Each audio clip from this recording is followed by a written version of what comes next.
The People's Power Party has announced its intention to contest 5 constituencies in the upcoming general election, while also criticizing the Electoral Boundaries Review Committee report for favoring the ruling People's Action Party. In a Facebook post on 11th March, PPP Secretary-General Goh Meng Seng acknowledged that the changes did not significantly affect the constituencies his party planned to contest. However, he argued that the revisions would disrupt town council management and disrespect voters. Describing the boundary changes as massive gerrymandering in plain sight, Goh accused the EBRC of skewing the electoral map to protect the PAP's interests.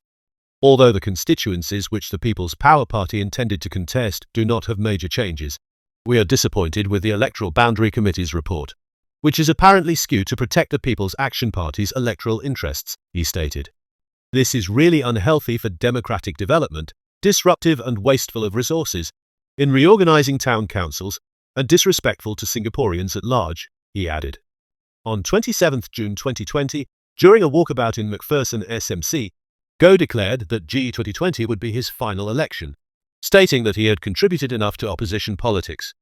In that election, he ran against PAP's Tin Pia Ling, securing 28.26% of the vote compared to Tin's 71.74%. However, just 5 years later, Goh has reversed his stance, confirming his decision to contest GE2025. In any case, PPP said that it will contest in the following constituencies, which are Tampines GRC, Tampines Chengkat SMC, Nee Soon GRC, Ang Mo Kio GRC, and Jalan Kayu SMC. The party could potentially face multi-cornered fights with other opposition parties in the upcoming GE. For instance, Red United said it was planning to contest in Nee Soon GRC and Jalan Kayu SMC, while the Workers' Party has been walking the ground at Tampines GRC.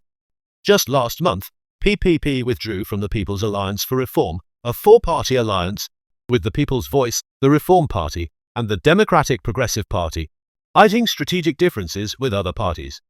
The party's announcement of where it intends to contest comes amid growing concerns among opposition parties about the transparency of the electoral boundary review process. While the government states that the EBRC makes decisions based on population shifts and urban planning needs, opposition parties argue that the changes often work to the PAP's advantage.